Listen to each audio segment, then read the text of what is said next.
Micah Parsons, happy birthday. He turns 23 today. In honor of him, the best non-quarterbacks in the NFC East. We've been gradually making our way around the league with our draft, so let's do the NFC East today. Go ahead, Chris. Best non-quarterback in the NFC East. I'm going with the birthday boy. I'm going to take him first. Micah Parsons, to me, was the best defensive player in football last year.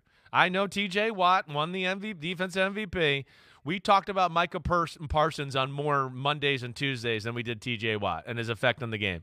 He's phenomenal. And the fact that he can play two positions, it's only going into year 2 of his career.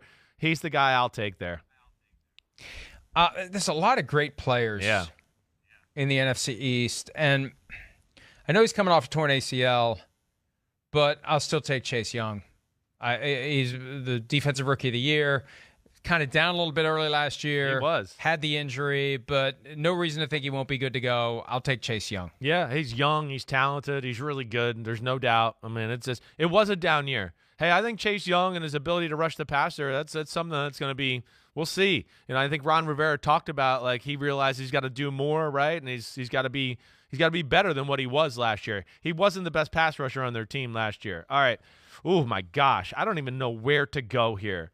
You know, the problem is they have some O-linemen in this division where you go, man, they're really good. I'm going to throw A.J. Brown out there, though. It's 2022, wide receiver. Got to take A.J. Brown. He's definitely one of the best in the game. This one is more of a projection, and there's been some talk this week. CeeDee Lamb, am I ready to be the number one overall pick? I got number one receiver. I got to be the number one receiver. Well, yeah, you are the number one guy. You've already shown you're the number one guy. But CeeDee Lamb, I saw something where he grew an inch in the offseason. How the hell did that happen? I thought you stopped growing by the time you were 21. So CeeDee Lamb, with Amari Cooper gone, he becomes the focal point of the passing game, and I think he becomes a key player in that division. I grew a quarter of an inch my first year in the NFL. Isn't that weird? I mean, I think it shows you, like, guys are still young and growing, some of these athletes. They were late bloomers, some of them. And that's why, you know, maybe he does continue to get physically better. I have not grown since I was 14. 5'11 3/4 since I was 14. They thought I was going to be a giant. Yeah. I stopped growing at 14. Yeah, well, you know, yes, that happens. Cigarettes did it. That hurt the stunt your growth. Yeah, well, yes, I will forget it. I'll just go on to the next pick of the draft here. Good. You ready? Well, whatever it was going to be, I think it's a smart move. Go ahead. I think we'll move on. All right, so I got to go with one. I'm going to go with Zach Martin. Zach Martin's my next pick.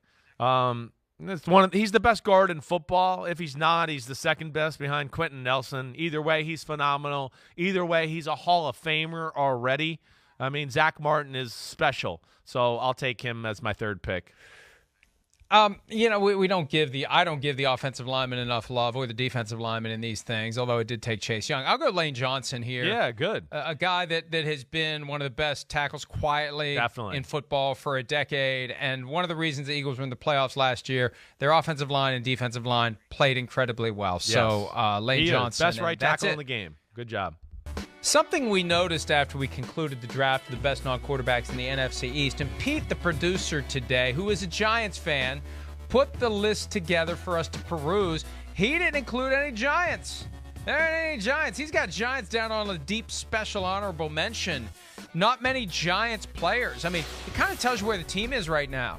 When you start talking about the best players in the division, where are the Giants that you would consider great players? Who are they, Chris? You're right. It's a great question. Leonard Williams, right? He's a really good defensive lineman. You know, not a sack master, so not always going to be, you know, media hype guy. Saquon, but health, and, hey, they need to open up a hole for the guy every now and then. And then, yeah, there's a lot of, hey, Kenny Golladay, we think he can be. Daniel Jones, we think he can be. You know, Kadarius Toney, we think he can be. So there's a lot of that. There's no doubt. But, yeah, there's certainly not – they're coming up the rear as far as talent in the NFC East. And it just shows you how much work they have to do with new head coach Brian Daboll, new GM Joe Shane, to get this team to where it needs to be. From a talent standpoint, they are fourth right now in that division. They may not finish fourth. The coaching may make a difference. Yeah. But they are behind the talent that the Cowboys, the Eagles, and the Washington Commanders currently have, Chris. Yeah, they are. I mean, certainly. I mean, we're sitting here, and I know you wrote names down, I wrote names down, and there's still plenty of guys that I would pick from those other three teams before I would even get to the Giants yet.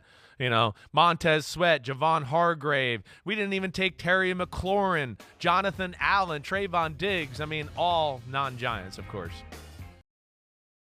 Hi, I'm Mike Tirico, and thanks for watching. Make sure to hit subscribe for the latest news and highlights from NBC Sports.